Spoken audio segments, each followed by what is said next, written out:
Hey everyone, Jack Cush, Janet Pope. We're here at ACR 23 in San Diego. We were just talking and thought, let's stop talking and put this on Room Now. And the discussion goes something like, what about that oral surveillance study? You know, it really was an eye-opener. It did change a lot of the practice habits. It changed regulatory rules and whatnot. And the question is, how impactful is this into your practice? And when we do surveys of people, ask people to raise their hands, a healthy number, not quite the majority of people say they're using less of these drugs and whatnot. But what we were talking about is, since that study, the oral surveillance, also known as the 1133 study, the safety study done to show that JAK inhibitors were, when given to high-risk individuals, increase the odds of coronary events like MACE events and also certain malignancies when compared to those who got treated with a TNF inhibitor. And so again, all these changes. But since that happened, there are a bunch of studies that have ensued. What do we call these? I call them apology studies. You call them? I would call them cohorts enriched. I would call them probably data mining and databases, administrative databases, which we do. Right. And so why do these studies show up trying to compare what they do to what was done in oral surveillance? So explain to the audience what we're seeing. So like, one is a abstract later on today. It's 1632, the rabbit registry, talking about cancers, and they're looking at their cohort of patients treated with biologics, and then they do a selected cohort, meaning it's modeled after that high-risk oral surveillance cohort. And then there are other studies like what that have done the same. Well, there's the STAR-RA, where it was a whole bunch of administrative databases put together, and what it showed in the regular group, a JAK versus a TNF, it showed no differences in cancer or cardiovascular. But when they enriched for the patients that would have met the criteria, they didn't have everything. They don't have smoking, but they had a lot of baseline characteristics from an administrative database. When they matched, there was no statistical difference, but numerically the numbers were actually pretty close to what was found in the oral surveillance.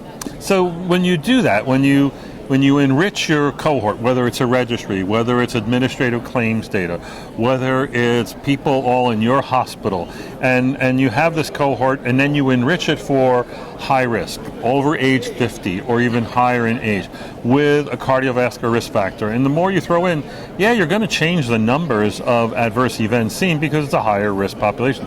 The question is, are they seeing the same thing as was seen in oral surveillance, and is that a valid comparison? Do you think that these are valid comparisons when these are retrospective, reenacted data sets meant to conform, and they come up with a different message?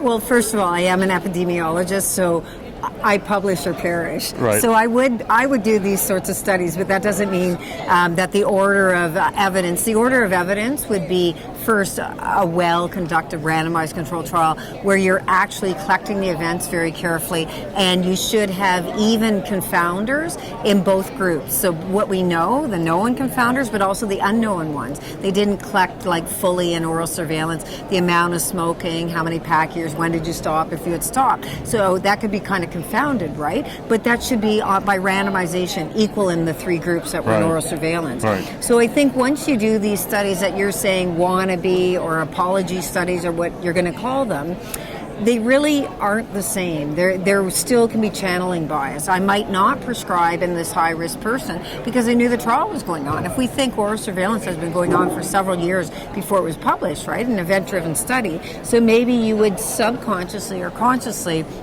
not prescribe perhaps a JAK in certain individuals.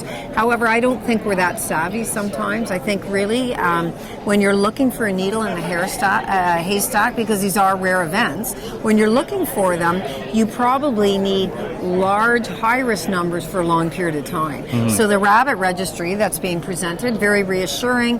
There's really no differences statistically, propensity scoring, matching, all that kind of good jazz. They're not finding it. On the other hand, And what do I believe? I still think a randomized controlled trial has more weight in my mind than these other studies, but I think the bottom line is these are uncommon events. Most patients, even at high risk, aren't going to get them. The highest risk of a cardiovascular event is having had one. Then it's a whole bunch of stacking the cardiovascular risks together, as opposed to a 55-year-old non-smoker who has mild hypertension. That's not really a high-risk patient in my mind. You know, you said something today at a session that you were chairing that I thought was brilliant, and I don't know the audience caught it. And the idea is that when you do these kinds of analyses, especially when retrospective and data manipulation, is it proof of principle or is it hypothesis generating? Was exactly what you said. And I remember the first time I heard that was back in the COX-2 hearings, 3-day hearings at the FDA, and 3 days of data about all the 3 COX inhibitors. Milton Packer, another well-known epidemiologist in the cardiology world, got up and said, registry data is sometimes the best you can do, but the best it is hypothesis generating. It is never proof of principle, and that's really true with these efforts that are done to to sort of test the waters, see what they're finding, but it really isn't proof. And yeah, if someone wants to refute the oral surveillance study, they're going to have to spend the money, find the 5,000 patients, follow them for 4 years, and then do all the analyses and face the heat.